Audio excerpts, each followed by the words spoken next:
2 வருடத்தில் ஒருவர் ஆட்சியை பிடிக்க முடியுமா, முதலமைச்சராக முடியுமா என்பது நீங்க வரலாற்றில் ஒரு பெரிய மாற்றம் தான் இது. திமுகவா மாறி சட்டம் ஒரு இருட்டை விஜயகாந்த் வச்சு எடுக்கிறார். அதே போல சட்டம் ஒரு விளையாட்டு. 3வது படம் நான் ஒரு சிகப்பு மனிதன், நீதிக்கு தண்டனை. கருணாநிதியே கதவாசம் எழுதுறாரு. எல்லாம் யார நக்கல் நையாண்டி. இத்தனை படம் எடுத்து எம்ஜிஆர் கிண்டல் கேலி நக்கல் நையாளி பண்ணவர் தான் எஸ்.சி. சந்திரசேகர். மெரிபா பன்னீர் சோடா, ஐ ட்ரஸ்ட் மெரிபா. எம்ஜிஆர் உருவான் சொல்ற விஜயுடைய தந்தைக்கு நான் சொல்றேன், கடைசி வரைக்கும் எம்ஜிஆருக்கு துரோகம் செய்தவர் இந்த எஸ்.சி. சந்திரசேகர். இதுதான் யாருடைய அரசியல்? எஸ்.சி. சந்திரசேகருடைய அரசியல்.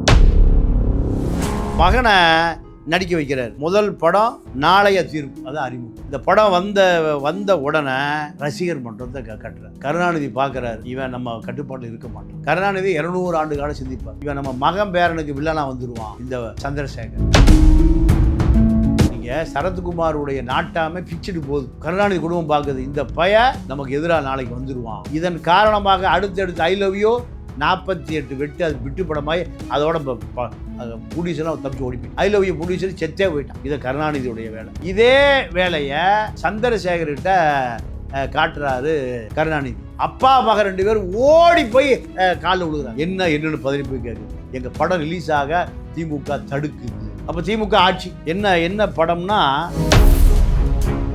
ஜெயலலிதா சொல்லுது, ஹீரோவை ஜீரோவாக்க பார்க்கிறார்கள், ஜீரோவான உதயநிதியை ஹீரோவாக்க பார்க்கிறார்கள். நம்ம பகிரங்கமா சொல்லுவோம். அரசியல் தேவைங்கிற முடிவுக்கு உரைத்தது புஷி தான். புதுச்சேரிக்கு பக்கத்தில் புஷி ஊருக்கு பக்கத்தில் விக்கிரவாண்டியில் முதல்மா. அதுல தான் அவருக்கு என்ன வந்தது? புஷியுடைய ஃபார்முலா ஒரு பெரிய இன்டர்நேஷனல் சக்சஸ் ஃபார்முலா. அதற்கு பிறகுதான் 100% அரசியல்வாதியாக மாறி. வணக்கங்க. வணக்கம். இன்றைக்கு தமிழக முதல்வர் விஜய் அவர்களுடைய பிறந்த நாள். எனவே விஜய் அவர்கள் குறித்து, அவருடைய அரசியல் வருகை குறித்து சில விஷயங்களை பேசலாம்னு நினைக்கிறேன். 2 வருடங்களுக்கு முன்பு ஒரு நடிகர், போன வருஷம் அவர் ஒரு கட்சியினுடைய தலைவர், இன்றைக்கு அவர் தமிழக முதலமைச்சர்.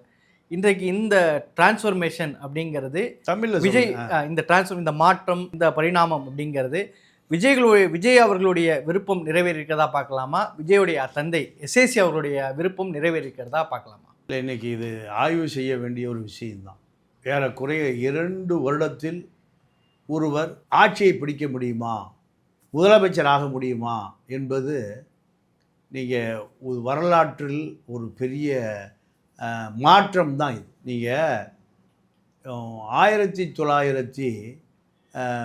1970, அதாவது 75, 77, 78 எம்ஜிஆர் முதலமைச்சர். இடைத்தேர்தலுக்கு அப்புறம் பொது தேர்தல். ஆமாம். முதல்ல அதிமுக ஆட்சிக்கு வந்தது பாண்டிச்சேரியில். அதன் பிறகுதான் திண்டுக்கல் இடைத்தேர்தல் 73. கட்சி 72 ஆரம்பிக்கிறாரு. 73, 77 எம்ஜிஆர் முதலமைச்சர். எம்ஜிஆர் முதலமைச்சர் ஆவதற்கு எம்ஜிஆர் திமுகவில் இணைந்து ஏறக்குறைய 52 தான் எம்ஜிஆர் திமுகவில் இணைகிறார். அப்போ திமுகவில் யார் இருந்தா? சிவாஜி இருந்தார். திமுக ஆரம்பிக்கப்பட்டது 1949. 52 காங்கிரஸில் இருந்த எம்ஜிஆர் திமுகவுக்கு போகிறார். திமுகவில் இருந்த சிவாஜி காங்கிரஸுக்கு போகிறார். இதுதான் அரசியல் மாற்றத்திற்கான அடித்தளம். 1977 எம்ஜிஆர் முதலமைச்சரான பிறகு இப்போ எப்படி திமுக ஜீரணிக்கவே முடியலையோ, அதே போல் அன்றைக்கும் கருணாநிதியால் ஜீரணிக்கவே முடியல. ஒரு நடிகன், மலையாளி, கூத்தாடி, தமிழ் இலக்கண இலக்கியம் தெரியாது, சங்கத்தமிழ் தெரியாது, குறளோவியம் தெரியாது, 10 பாட்டுக்கு தெரியாது, 11 கீழ்கணக்கு தெரியாது, சிலப்பதிகாரம், குண்டலகை எதுவுமே தெரியாதியா, எப்படியா வர முடியும்? எம்ஜிஆர் என்ன பண்ணுறாரு? பெருஞ்சித்திரனார் வீட்டுக்கு போகிறார். இந்த கருணாநிதி என்ன தமிழில் என்னை ஒழிச்சு போடுவான், நீ இந்த கட்சிக்கு தலைமை தாங்கன்னு கூப்பிடுறாரு. யாரை? பெருஞ்சித்திரனார். பாவலேறு. ஆமாம். அவர் தம்பி மாக்கோ ராமச்சந்திரா, நான் தனித்தமிழ்நாடு வாங்குகிற வேலையை பாதியை முடிச்சிட்டேன். அதாவது திருச்சி வரைக்கும் வந்துருச்சு தனித்தமிழ்நாடு. அதாவது இது போன்ற புலவர்கள், தமிழ் அறிஞர்கள்லாம் சூதுவாதே தெரியாது. நீங்கள் பாவாணரை பற்றி வள்ளிநாயகன் சொல்லுவார், இறந்த நம்ம ஜீவசேகரத்தை அப்பா சொல்லுவார். அவர் எழுத கோமணம் கட்டிட்டு தான் எழுதுவாராம். நல்ல வேட்டி சட்டை, இப்போ இருக்கிற ட்ரக் ஷூட்லாம் இல்லை பாவம். எழுத ஆரம்பித்தா அவருக்கு முன்னாடி போய் கொக்காணி காமிச்சா கூட தெரியாது. அதில் மூழ்கிட்டு வரோம். நீங்கள் என்ன பேசினாலும் காதில் வாங்க மாட்டாங்க. அதே போல தான் பிரிஞ்சு தராரு.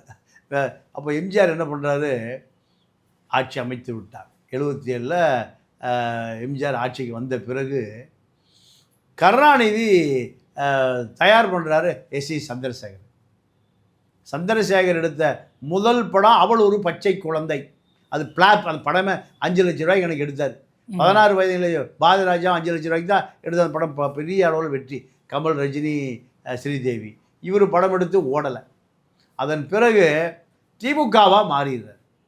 திமுகவாக மாறி சட்டம் ஒரு இருட்டார் விஜயகாந்த் வச்சு எடுக்கிறார். முழுக்க எம்ஜிஆர் நக்கல் நையாண்டி கிண்டல் கேலி தான் அந்த படம். அந்த படம் முழுக்க கதை வசனம் அத்தனை யார், கருணாநிதி. ஒத்த கண்கு கருணாநிதி தான். அப்போது அதே போல் சட்டம் ஒரு விளையாட்டு 2வது படம். ஆமாம், விஜயகாந்த் வச்சு கதை வசனம் எல்லாம் கருணாநிதி எழுதி கொடுத்தா திமுகவாக போயிருமில்ல. அதனால் கதை வசனம் அவர் பேரை போடுறதில்ல. 3வது படம் நான் ஒரு சிகப்பு மனிதன், ரஜினி வச்சு எடுக்கிறார். கம்யூனிஸ்ட். இது திமுகவிலேருந்து கம்யூனிஸ்ட்டு. அடுத்து நீதிக்கு தண்டனை, கருணாநிதியே கதை வசனம் எழுதுறாரு. எல்லாம் யாரை நக்கல் நையாண்டி, எம்ஜிஆரை நக்கல் நையாண்டி. அடுத்து இது எங்கள் நீதி, எம்ஜிஆர் எதிர்ப்பு. வாகை சந்திரசேகர் அந்த படத்தில் ஹீரோ. கதவசம்லாம் பேசுவார்ல. ஆமாம். இதெல்லாம் பின்னணியில் யார், திமுக தான். இதே காலகட்டத்தில் ராமநாராயணன், அவரும் இப்போ இருக்கிற முரளி ராமநாராயணுடைய தந்தை, அவரும் கருணாநிதியால் வளர்க்கப்பட்டவர். ஒரு நாள் எம்எல்ஏ, திமுக எம்எல்ஏவாக ஆயிடுறாரு. அவர் காரைக்குடி எம்எல்ஏவாக ஆயிடுறாரு. கடைசி வரைக்கும் கருணாநிதி சொம்பாவே இருக்கார், எலும்பு துண்டாகவே இருக்கார். இப்போ எஸ்ஐசியும் கருணாநிதி எலும்பு துண்டாகவே வாழ்நாள் முழுக்க ஓட்டுறார். அப்போது எம்ஜிஆர் மரணம் அடைகிற நேரத்தில் சந்திரசேகரை கூப்பிடுறாரு. சந்திரசேகர் ஐயோ, எம்ஜிஆர் போனால் ஜஸ்டின் இருப்பான், குண்டுமணி இருப்பான், அடித்து துவைச்சு தொங்க விட்டுருவானுங்களே, பயந்து போய் போக மறுக்கிறார். கருணாநிதி உதவி கருணாநிதி இக்கட்டு வந்தால் கழட்டி விட்டு போயிடுவார். இதுதான் கருணாநிதி. வேறு வழி இல்லாமல் சினிமா ஜாம்பவான்னு சொல்கிறாங்க. ஐயா, அவர் கூப்பிட்டாரு, போய் பார்த்துட்டு வாயா, கண்டிப்பாக உனக்கு எதிராக இருக்காது, உனக்கு ஆதரவாக தான் இருக்குது. போய் பார்க்க போகிறாரு. அவரை அரவணைத்து பெட்டி கொடுத்து அனுப்புகிறார். பணம் நல்லா படம் எடுந்த பணம் வச்சுக்க. எம்ஜிஆர் மரணம் அடைகிற பொழுது நீங்கள் பாரதி ராஜாவுக்கு ஸ்டுடியோ இடம் கொடுக்குறாரு. ஏஆர்எஸ் அம்பிகா ராதா சரசம்மா கார்டன் இன்னும் இருக்குது, பழசரவாதத்தில் இருக்குது. இப்போ இவரை கூப்பிடுறாரு தண்டபாணி. யார் தண்டபானா, நீங்கள் தேவர் பிலிம்ஸ் தண்டபாணியை கூப்பிட்டு நல்ல நேரம் படம் எடுக்கும்போது, யானைகளை வச்சு படம் எடுக்கும்போது சுடப்பட்டு ஆஸ்பத்திரி படுத்திருக்கும்போது தலைவாணியை தூக்கிட்டு கட்டுக்கட்டாக பணம் வச்சவர் அன்றைக்கி தேவர். அந்த நன்றி விசுவாசத்தில் யாரை கூப்பிடுறாரு, தேவர் மகன் தண்டபாணி கூப்பிடுறாரு. கடனாகி தலைமுறைவாக இருக்கார். ஏய் வாடா கூப்பிடுறாரு. இந்த 50 லட்ச ரூபா வச்சு அந்த காலத்தில் சினிமா பக்கம் வந்துடாத, கோயம்புத்தூர் போ, மருதமலைக்கு போ. மருதமலை மாமுனியே முருகையா, தேவரை கூப்பிட்டு 50 லட்ச ரூபா கொடுத்து நீ தோட்டம் துறவு வாங்கிட்டு குடும்பத்தை பாரு, ஓடுறா, சென்னையில் பார்த்தா தொலைச்சிருவேன். இந்த காலகட்டத்தில் எஸ்ஐசி கூப்பிடுறாரு. எஸ்ஐசி கூப்பிட்டு ஒரு பணத்தை கொடுக்குறார், நல்ல சாப்பாடு, வளர்ந்து வா, சினிமா எடு. அப்போ தான் எஸ்ஐசி பார்க்குறாரு. கருணாநிதி தப்பிச்சு ஓடி போயிட்டாரு. நம்ம ராமாவரம் தோட்டத்தில் அடி கொடுக்கும், யாரா ஜஸ்டின் கிட்ட அடி கொடுக்கணும், ஓடி போயிட்டாரு கருணாநிதி. எம்ஜிஆர் சாப்பாடு போட்டு பணம் கொடுத்து இப்படி ஒரு மனிதரை எதிர்த்தா இத்தனை ஆண்டு காலம் அரசியல். எம்ஜிஆர் உருவான் சொல்கிற விஜயுடைய தந்தைக்கு நான் சொல்கிறேன், கடைசி வரைக்கும் எம்ஜிஆருக்கு துரோகம் செய்தவர் இந்த எஸ்சி சந்திரசேகர். இப்போ முதலமைச்சர் ஆயிரம் நம்ம குண்டாசல் போடலாம், இல்லை தூக்கில் போடலாம், இல்லை என்கவுண்டர் பண்ணலாம், அறிக்கை வரலாம், அறிக்கை விட 50 பேர் இருக்கான். ஆனால் உண்மை இதுதான். இத்தனை படம் எடுத்து எம்ஜிஆர் கிண்டல் கேலி நக்கல் நையாளி பண்ணவர் தான் எஸ்சி சந்திரசேகர். அப்போது அதன் பிறகு மரணம், ஜெயலலிதாவை கிண்டல் பண்ணுறார். என்ன படம்னா வீட்டுக்கு ஒரு கண்ணகி ஜெயலலிதாவை. படம் மூளை யாரு, இவ்வளவு யோசிக்கக்கூடிய மூளை யாரா இருக்கோ, குள்ளன் கருணாநிதியாக தான் இருக்கும். ஒத்தக்கண்ணு சிவராசனாக தான் இருக்கும், வேற யாராக இருக்க போகுது. அப்போ அடுத்து இன்னொரு படம் சுதந்திர அடிமைகள். சுதந்திர நாட்டில் அடிமையா ஜேவ எழுத்து.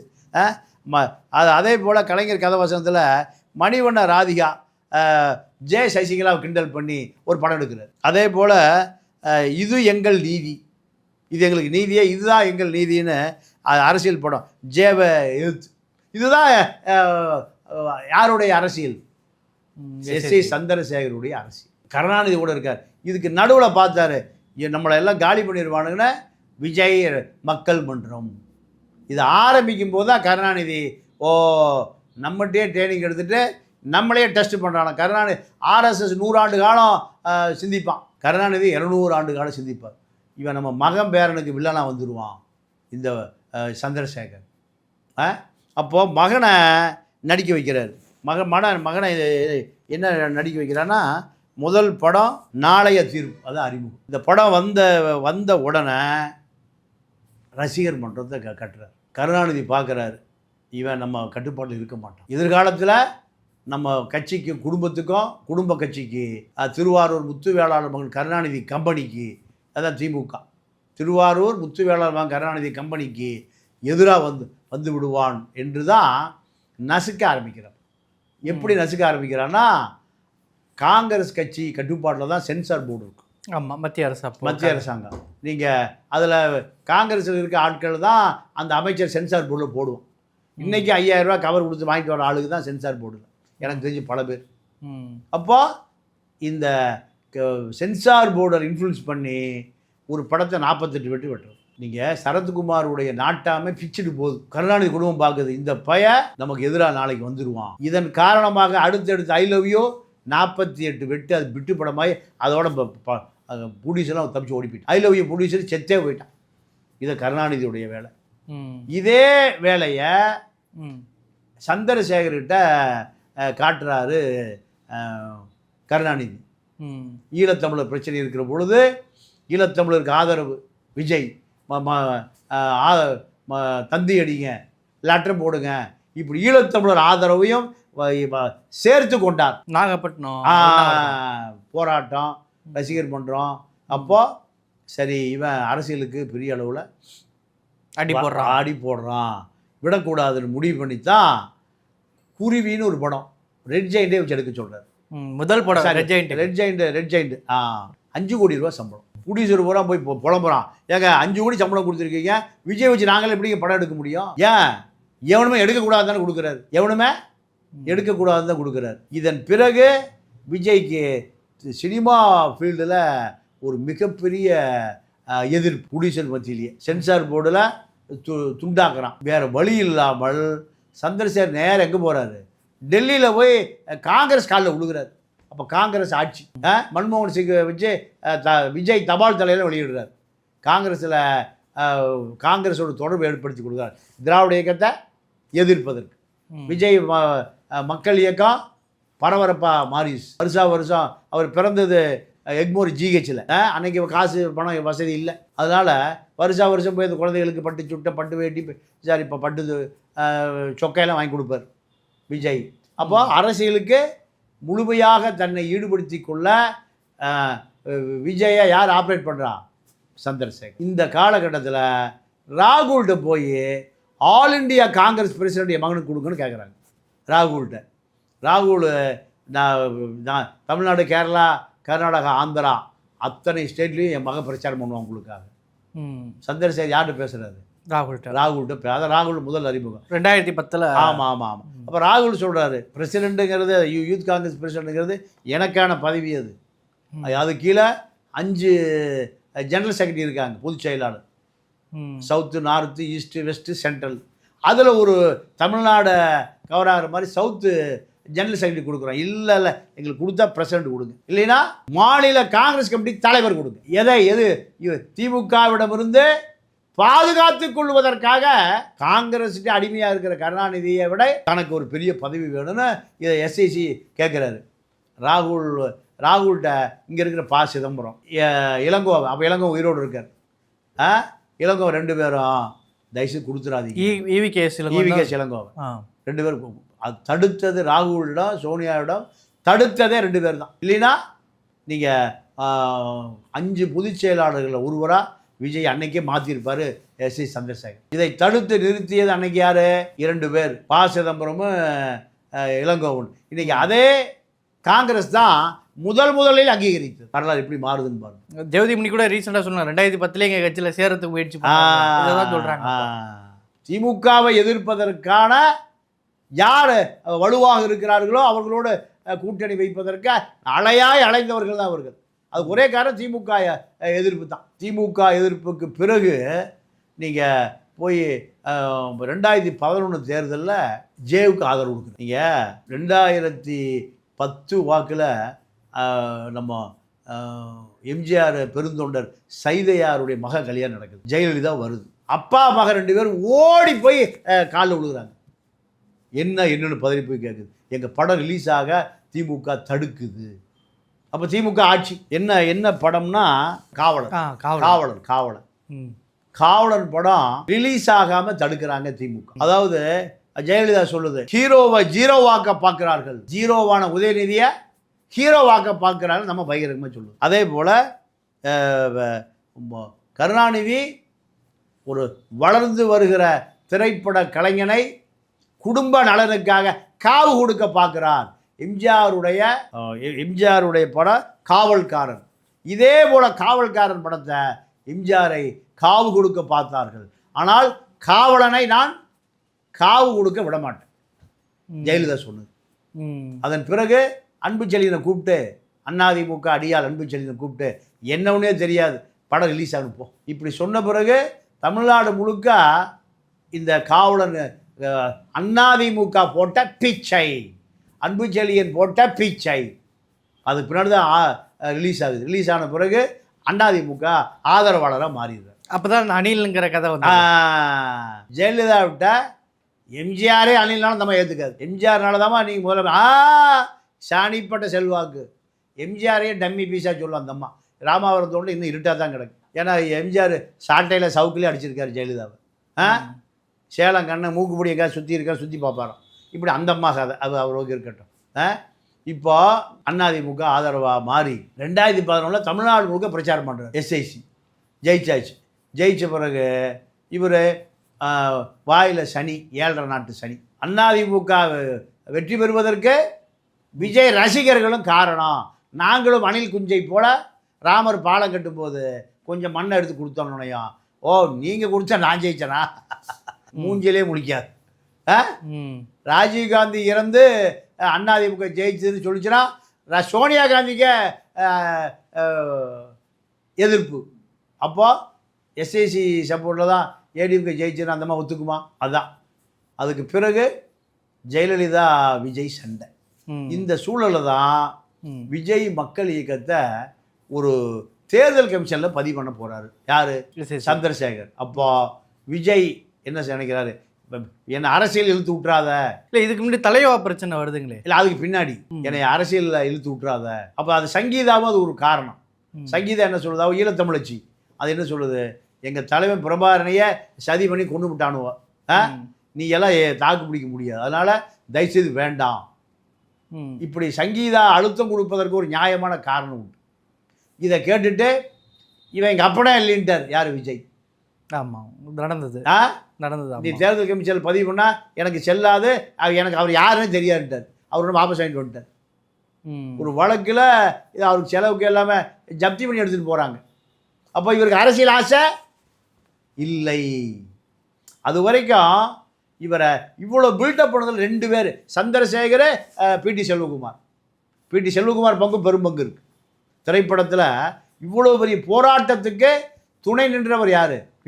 பிடி செல்வகுமார். எஸ்ஏசி திட்டம் போட்டே இருக்கார், மகன் எப்படியாவது அரசியல் கொண்டு தரணும். திமுக, அதிமுக, அது பிறகு காங்கிரஸ், இப்படி பல முயற்சி பண்ணுறார். ஆனால் இந்த முயற்சியை விஜய் விரும்பவே இல்லையா? அது ஒரு அபாயகரமானது. அதற்கு பிறகுதான் அந்த தலைவா படம் தலைமை தாங்க நேரம் வந்து விட்டது, டைம் டு லீட்ஸ் போட்ட பிறகு, ஓ நீ எல்லாம் முதல்ல. அதே போல் ஒரு நலத்திட்ட உதவி ஜெயலலிதா காலத்தில் எங்கள் குருநானக்கு காலேஜில் பந்தெல்லாம் போட்டாச்சு. 50 லட்ச ரூபா செலவு. கமிஷனரு கடைசி வரைக்கும் பர்மிஷன் கொடுக்கல. காலையில் தரண்டார், காலையில் பர்மிஷன் கேன்சல். 50 லட்ச ரூபா பந்தல் பிரித்து எரியப்பட்டு. அப்போ சந்திரசேகரே, நீ அரசியல் என்னை மாட்டி விட்டுறாத, அரசியல் ரொம்ப டேஞ்சரானது. தலைவா படத்துக்காக ஜெயலலிதா அப்பாயின்மெண்ட் கொடுக்குது எங்கே? கொடநாட்டுக்கு. கொடநாட்டில் போனால் அங்கே இருக்க ஓம் பகதூர்னு ஒரு குர்கா செக்யூரிட்டி என்ன சொல்கிறான், சோடுதாவ் அந்த வழியில் நிற்காதே ஓரமாக போயாங்கிறான். 5 கோடி ரூபா ரோல்ஸ் ராய்ஸில் போன 200 கோடி சம்பளம் வாங்குற ஒரு நடிகனை, ஒரு 5000 சம்பளம் வாங்குற குர்கா, நேபாளி குர்கா, இதெல்லாம் நடந்தது. அதற்கு பிறகு தான் இவருக்கு இந்த அரசியலே வேண்டாங்கிற தந்தை விலகிய பிறகு தந்தை அப்பனுக்கு முன்னாடி சண்டை வந்துருச்சு. நீ என்னை கொண்டு போய் நடு ரோட்டில் நிறுத்திடுவ, என் சொத்தெல்லாம் கரைஞ்சி போயிடும், என் பொண்டாட்டி சொல்கிறா. இதற்கு பிறகு தான் அப்ப மக பிரிவு. இவங்க ஒரு வீடு, அவங்க ஒரு வீடு, தொடர்பே இல்லை. தொடர்பு இல்லாத சூழலை புஷி பயன்படுத்துகிறார். புஷி சொல்கிறாரு, தலைவரை அரசியல் தான் நம்மளை பாதுகாக்கும். நானே அங்கே அவர் ஒரு முஸ்லீம், அவருக்கு பெட்டி தூக்கிட்டு தெரிஞ்சேன். அவருக்கு அவர் இறந்துட்டார் புஷி தொகுதியில். ஒரு பெரிய முஸ்லீம், பெரிய செல்வந்தர், அவருக்கு இவர் அஸ்டண்ட், இவர் ஓயே. அவர் இறந்த பிறகு அவன் குடும்பம் அரசியலுக்கே வரலைங்கிறாங்க. அப்போ நான் நிற்கிறேன், எனக்கு ஆதரவு கொடுக்குன்னு கேட்குறாரு. யார்? புஷி தொகுதி. அது ஒயிட் டவுன்னு பீச் ஓரமாக இருக்குது. அப்போ முஸ்லீம்கள் தான் அதிகமான எண்ணிக்கை எங்கே அந்த புஷி தொகுதியில். அப்போ அந்த குடும்பம் ஆதரவோடு எலெக்ஷனில் ஜெயிச்சாங்க. ஜெயித்த பிறகு புட்டி தூக்கிட்டு தெரிஞ்ச சாதாரண விரவு கடை முனிசாமி ரிக்ஷா ஓட்டி என்னவாகிறாரு, எம்எல்ஏ. முதலமைச்சர் பேசுகிறாரு, உள்துறை அமைச்சர் பேசுகிறாரு, இணையமைச்சர். தலைவர் இப்படித்தான் நான் தலைவனானேன். ஓ, இப்படி தலைவனாகலாமா? இதுக்கு கரைத்தால் கல்லும் கரையும். இவர் அரசியல் ஆசைக்கு தூபம் போட்டதே புஷி தான். இதுக்கு நடுவில் திமுக எதிர்ப்பை விரைவுபடுத்தி இருந்தார் அண்ணாமலை. இப்படி பல திமுகவை பல கட்ட தாக்குதல் இருந்தது. இந்த தாக்குதலில் தான் வேறு வழியே இல்லை. நம்ம அரசியல் மையப்படுத்தினால் மட்டும்தான். ஏன்னா சினிமா கம்பெனி, பெரிய சினிமா கம்பெனியே ரெட் ஜெயின் 1000 தேட்டர் அவர் கட்டுப்பாட்டில் இருக்குது. எப்படி படத்தை ரிலீஸ் பண்ணுவீங்க? எந்த நடவடிக்கையும் நகர்த்த முடியாது. அப்போது பர்சனலாக ஒரு தகராறு. இப்போ விஷ்ணு ரெட்டி இருக்கார்ல, விஷ்ணு ரெட்டியுடைய பண்ணை வீடு, ஃபார்ம் ஹவுஸு, ஆட்டம் பாட்டம், கும்மாளம் இப்படி இதில் உதயநிதிக்கு இவருக்கும் நீங்கள் சென்னையில் ஒரு 100 குடும்பம் இருக்குங்க. 100 குடும்பமும் சார்ட்டர் ஃப்ளைட் வச்சுருக்கிற குடும்பம். ஜெட் 500 கோடி ரூபா. வீட்டில் ஒரு கார் வாங்கி நிறுத்துவோம்ல, அது மாதிரி ஜெட்டு வச்சுருக்க குடும்பம். இவர்களெல்லாம் மாதம் ஒருக்கா எங்கேயாவது ஒரு பண்ணை வீட்டில் குடி கூத்து கும்பாளம், குடும்பத்தோட கும்பாளம். இதில் பர்சனல் விஜய்க்கும் உதயநிதிக்கும் ஒரு கான்ட்ரவர்சி வந்து பர்சனல் மேட்ரு. இதுவும் அதுக்கு ஒரு காரணம். மாமன்னன் படம், கீர்த்தி சுரேஷ் இவருடைய கதாநாயகி. எம்ஜிஆர் எந்த கதாநாயகி தான் 5 வருஷம் ஒப்பந்தம் போட்டுக்குவார், யாரும் தொடக்கூடாது. சினிமா விட்டு போனாலும் யாரும் தொடக்கூடாது. எம்ஜிஆர் அப்படி ஒப்பந்தம் போட்டு வச்சுருப்பார். அதே போல் ஒப்பந்தம் விஜய் ஒப்பந்தம். அதை உடைச்சி மாமன்னன் படத்தில் கீர்த்தி சுரேஷை உதயநிதி நடிக்க வச்சிட்டார். இது இப்படி பல விஷயங்கள். அப்போது நம்ம இவ்வளவு கோடிகள் வைத்திருந்தாலும், இவ்வளவு படத்தில் நடித்தாலும் நமக்கு அரசியல் அங்கீகாரம் இல்லை. உதயநிதிக்கு அரசியல் அங்கீகாரம் இருக்கிற காரணத்தினால 1000 தேட்டர் ஒரு கட்டுப்பாடு. செண்பகமூர்த்தி கன்னியாகுமரியில் எந்த படம் ஓட்டணும் அவர் தான் முடிவு பண்ணுவார். அப்போது அரசியல் தேவைங்கிற முடிவுக்கு உரைத்தது புஷி தான். சரி, ஒரு மாநாட்டை போடுவோம். எங்கே போடணும்? சவுத்தில் போடணும். தமிழ்நாடுக்கு மத்திய தொகுதி மதுரையில். மூர்த்தியை மீறி புஷினால் மாநாடு போட முடியல. சரி, திருச்சியில் போடுவோம். நேர மீறி போட முடியல. புஷினால் ஒரு மாநாட்டுக்கான இடத்தை தேர்வு செய்ய முடியல. அப்புறம் எங்கே தேர்வு பண்ணார்? பாண்டிச்சேரிக்கு பக்கத்தில், புஷி ஊருக்கு பக்கத்தில் விக்கிரவாண்டியில் முதல் மாநாட்டுக்கான எந்த அடிச்சுவடை அறிவும் இல்லாத கூட்டம். அவன் டாய்லெட் தண்ணி எடுத்து குடித்தான். வெட்ட வெயிலில் மாநாடு, உச்சி வெயில். அது பெரிய அளவில் சக்ஸஸ், பேசு பொருளாக மாறியது. அத்தனை பேர் பயப்பட ஆரம்பித்தான். அதிமுக, திமுக, காங்கிரஸ், கம்யூனிஸ்ட், பாஜக, பிஜக. அதில் தான் அவருக்கு என்ன வந்தது? புஷியுடைய ஃபார்முலா ஒரு பெரிய இன்டர்நேஷ்னல் சக்ஸஸ் ஃபார்முலா. அதற்கு பிறகு தான் 100% அரசியல்வாதியாக மாறினார். இதுதான் அப்போ அரசியலுக்கு தூபம் போட்டு, செடி போட்டு, செடியை மரமாக்கி அதை பாதுகாத்து, ஆடு கடிக்காமல் மாடு கடிக்காமல் அதை பாதுகாத்து மரமாக்கி பழம் தொங்குகிற பொழுது நீங்கள் அப்பந்தான் காரணம், ஆத்தா தான் காரணம் என்பதை அவர் பொண்டாட்டி இல்லை, புள்ளை இல்லை, இத்தனையும் இல்லாமல் இன்றைக்கி இவ்வளோ பெரிய மாபெரும் வெற்றி வருவதற்கு அண்ணாமலையும் ஒரு காரணம். ஏன்? அண்ணாமலை திமுக எதிர்ப்பு. சீமானுடைய சீமா திமுகவை கட்டிங் வாங்கிட்டு போயிட்டார். சீமா இப்போ அண்ணாமலை தான். அண்ணாமலை சமூக வலைதளங்கள், சமூக வலைதளங்கள் இது இதனுடைய எதிர்ப்பு தான். உதாரணத்துக்கு திருச்சியில் என்ன விஜய், அந்த தொகுதி பேர் என்ன பேர், அவன் பேர் நல்ல பேர், நாவல்பட்டு விஜய். நீங்கள் திருச்சியில் அன்பில் மகேஷ் பொய்யாமொழிய எழுத்து தோக்கடிக்கணும்னு நேரு விரும்புகிறாரு. நேரு நாவல்பட்டு விஜய் கூப்பிட்டு பினாமி, நாவல்பட்டு விஜய் இப்போ திருச்சி வேட்பாளர் யாருடைய பினாமி? நேருடைய பினாமி. திருவெரும்பூரா? திருச்சி நாவல்பட்டு விஜய், அன்பில் மகேஷ் பொய்யாமொழி வந்து திருவெரும்பூர். அப்போ திருவெரும்பூர், அப்போ நாவல்பட்டு விஜய் திருவெரும்பூர் தான். ஆமாம். அப்போ அவரை கூப்பிட்டு ₹1 கோடி கொடுக்குறாரு. யாருக்கு? நேரு. நீ போய் புஷி கொடுத்து சீட்டு வாங்கி மகேஷுக்கு எதிராக நில்லுன்னு. அது வரைக்கும் அங்கே கட்சி ரசிகர் மன்றத்தில் இருந்த ஒருவருக்கு தான் சீட். 1 கோடியை வாங்கிட்டு அதை அடிச்சுட்டு நாவல்பட்டு விஜய்க்கு யார் கொடுத்தா? புஷி கொடுக்குறாரு. இப்போ நாவல்பட்டு விஜய் எம்எல்ஏ. அதே அப்போ வேட்பாளர் யாருன்னு தெரியல. பல்லடத்தில் வேட்பாளர் ராம்குமார் வேட்பாளர். இந்த ராம்குமார் வந்து ஒரு தலித். பல்லடம் கொங்கு வேளாளர் பில்ட். திமுக நின்ன செல்வராஜ் கொங்கு வேளாளர், அதிமுக நின்ன பரமசிவம் கொங்கு வேளாளர். இந்த ராம்குமார் ஒரு தலித். அப்பா மாட்டுக்கறி கடை வச்சுருந்தார், மகன் கோழிக்கடை கடை வச்சுருக்கார். 10,000 பணம் கட்டுறதுக்கு காசு இல்லை. நண்பர் ஒருத்தர் 2,500 கொடுத்தார். அந்த 10,000 வாங்கி கட்டிட்டு வீட்டில் வந்து படுத்துக்கிட்டார். செல்வராஜ் 50 லட்சம் கொடுத்து அனுப்பிச்சார். யாருக்கு? ராம்குமாருக்கு. பரமசிவம் ஒரு 50 லட்சம் கொடுத்து. இதுதான் காசு. 2,500 இல்லாதவருக்கு 10,000 கட்டின பிறகு எவ்வளோ வருது? ₹1 கோடி வருது. ஜெயிச்ச பிறகு கிரஷர் உரிமையாளர்கள் பல கோடி ரூபாய்க்கு ஒரு பெரிய பங்களா வாங்கி தரலாம், ஒரு இன்னோவா கார் வாங்கி தரலாம். இதெல்லாம் தெரியுது மேலே, எல்லாம் எடுத்துகிட்டு போக எனக்கு வேண்டான்னு. அப்போ இப்படி தான் கட்சி. பல வேட்பாளர்கள் நாமினேஷன் பண்ணுறதுக்கே காசு இல்லை. நாமினேஷன் கட்டிட்டு வீட்டில் வந்து படுத்துக்கிட்டான். திருப்பி சர்டிஃபிகேட் வாங்குறதுக்கு போய் வாங்கிட்டு வந்தாங்க. இந்த வெற்றியெல்லாம் திமுக மீது உள்ள வெறுப்பே தவிர வேறு ஒன்றுமே இல்லை. இப்போ ஒரு அபாயம் நடந்துகிட்ருக்கு. என்ன அபாயம்னா, தமிழ்நாடு முழுக்க இன்றைக்கி ஃப்ளெக்ஸ் பேனர் வச்சுருக்கான் பிறந்தநாளுக்கு. போன பிறந்தநாளுக்கு கரூர் தொகுதியில் பிறந்தநாள் கொண்டாடுற செந்தில் பாலாஜி தான் விஜய்க்கு காசை கொடுத்தார், விஜய் கட்சிக்காரனுக்கு. இந்த பிறந்தநாளில் ஃப்ளெக்ஸ் பேனர் வச்சுருக்கிற அத்தனை பேர் யாருன்னு கேட்டிங்கன்னா அதிமுகலேருந்து போன அக்கிஸ்ட். அவ்வளோது. விஜய் படம், புஷி படம், ஆதவர்ஜனா படம், அந்த மாவட்ட படம், இவன் படத்தையும் பெருசாக போட்டுக்கிட்டான். யார் படம்? அதிமுகலேருந்து போனான்ல அவன். ஏன்? கட்ட பஞ்சாயத்து பண்ணணும், மணல் கடத்தணும், அவனோட மாமூல் வாங்கணும். இப்போ இந்த கட்சிக்காரனுக்கு வேட்டி சட்டையை வந்து வாங்கி கொடுக்குறான். யார்? அதிமுக போன அக்யூஸ்ட் பையன் தான் வாங்கி தரான். அத்தனை பேர் மேலே கேஸ் இருக்குது. விஜய் கட்சியில் பேனர் வைக்கிறவன் தன்னுடைய போட்டால் பெருசாக போட்டுக்கிறான். பத்திரிகை விளம்பரம் கொடுத்தா தான் பேரை போட்டுக்கிறான். அப்போ போலீஸ் என்ன நினைப்பான்? இவன் கட்சியில் சேர்ந்த இவனுக்கு இனிமேல் பயப்படணும் போட்டிருக்கேன். இது வரைக்கும் வந்து முட்டி அடிச்சு உள்ளதெல்லாம் நினச்சிட்டு இருப்பான் ஏட்டையா. இப்போ அவனும் பெரிய தலைவனாயிட்டான், அவனை ஒன்றும் செய்ய முடியாது. இந்த அபாயம் நடந்து கொண்டு இருக்கிறது. யாருக்கிட்ட? விஜய். சரிங்க. தமிழக முதலமைச்சர் இன்றைக்கு விஜய் அவருடைய பிறந்தநாள், அவருடைய அரசியல் வருகை தொடங்கி இன்றைக்கு அவர் எதிர்கொள்ளக்கூடிய சவால்கள் அடுத்து என்ன இருக்குது அப்படின்ற பல்வேறு விஷயங்களை பகிர்ந்துட்டீங்க. கருத்துக்கு நேரத்தை மிக நன்றி. நன்றி, வணக்கம். மெரிபா பன்னீர் சோடா.